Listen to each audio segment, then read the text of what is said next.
ഒന്നും നേടിയില്ല, ഒന്നും നഷ്ടപ്പെട്ടുമില്ല എന്ന് പാർട്ടി സെക്രട്ടറിയും പാർട്ടിയും കണ്ണടച്ചാൽ കേരളത്തിലാകെ ഇരുട്ടാകുമോ? ഭരണവിരുദ്ധ വികാരമല്ലാതെ മറ്റെന്തു കാരണമാണ് ഇടതുമുന്നണിക്ക് ഈ ദയനീയ പ്രകടനത്തിൽ സമ്മതിക്കാനാകുക? UDFന്റെ ഉജ്ജ്വലമായ പ്രകടനത്തിൽ ശരിക്കും കോൺഗ്രസിന് എത്രമാത്രം പങ്കുണ്ട്? ഒപ്പം BJPയുടെ അരങ്ങേറ്റത്തിന് വഴിയൊരുക്കിയത് ആരാണ്? ശബരിമല സമരത്തിന്റെ പശ്ചാത്തലമില്ല. തുടർ ഭരണത്തിലൂടെ ചരിത്രം തിരുത്തിയ ഇടതുമുന്നണി സർക്കാരിന് സ്വാഭാവിക ഭരണവിരുദ്ധ വികാരം എന്ന ലളിത ന്യായം പോരാ. തൃശൂരിൽ ജയിച്ചത് സുരേഷ് ഗോപി എന്ന് സമാധാനിക്കാൻ ശ്രമിക്കുന്ന ഇടതുമുന്നണിക്ക് ആലത്തൂരിൽ ജയിച്ചത് K രാധാകൃഷ്ണൻ എന്ന് സമ്മതിക്കാൻ പക്ഷേ ബുദ്ധിമുട്ടുണ്ടാകും. എങ്കിൽ മൊത്തത്തിൽ വലിയ പരാജയമാണെന്നും തെറ്റുണ്ടെങ്കിൽ തിരുത്തുമെന്നും പാർട്ടി സെക്രട്ടറി പ്രഖ്യാപിക്കുകയുമുണ്ടായി. തിരുത്തുമെന്ന് പറഞ്ഞാൽ ആര് തിരുത്തും? മുഖ്യമന്ത്രി തിരുത്തും. തിരുത്തണമെന്ന് പറയുന്നവരെ തിരുത്തും.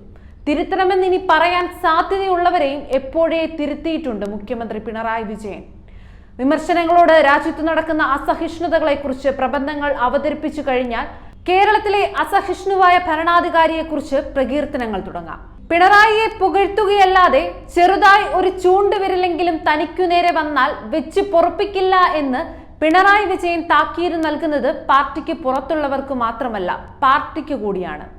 രാഷ്ട്രീയ വിഷയങ്ങളോടുള്ള മുഖ്യമന്ത്രിയുടെ സഹിഷ്ണുത എത്രയെന്ന് കേരളം കണ്ടതാണ്. മാർ കൂറിലോസ് ഉന്നയിച്ച ഏതു കാര്യത്തെയും മുഖ്യമന്ത്രിക്ക് തിരിച്ചു വിമർശിക്കാം. രാഷ്ട്രീയ വിമർശനമാണ് മാർ കൂറിലോസ് ഉന്നയിച്ചത്. പക്ഷേ അത് ഉന്നയിച്ച വ്യക്തിയെ അധിക്ഷേപിക്കുകയാണ് പിണറായി ചെയ്യുന്നത്.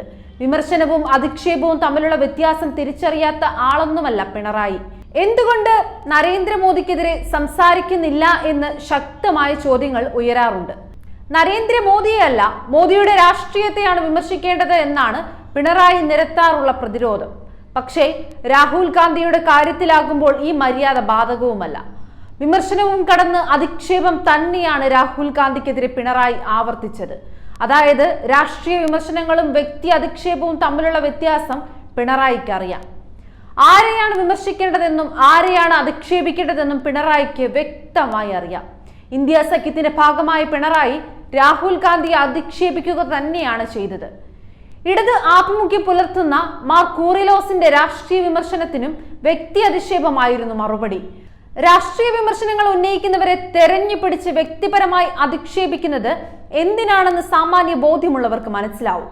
ഇനി ഒരിക്കലും അങ്ങനെ ഒരു വിമർശനം ആരും നടത്താൻ തയ്യാറാകരുത്. അഥവാ പറഞ്ഞു പോയാൽ ഇത്തരം അധിക്ഷേപങ്ങൾക്ക് ഇരയാകേണ്ടി വരും.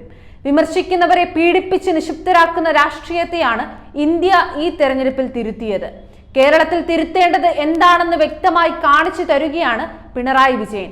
മുഖ്യമന്ത്രി കേരളത്തെ തിരുത്തുമ്പോൾ മുഖ്യമന്ത്രിയെ കേരളം തന്നെ തിരുത്തേണ്ടി വരുന്ന അവസ്ഥയിലുമാണ്.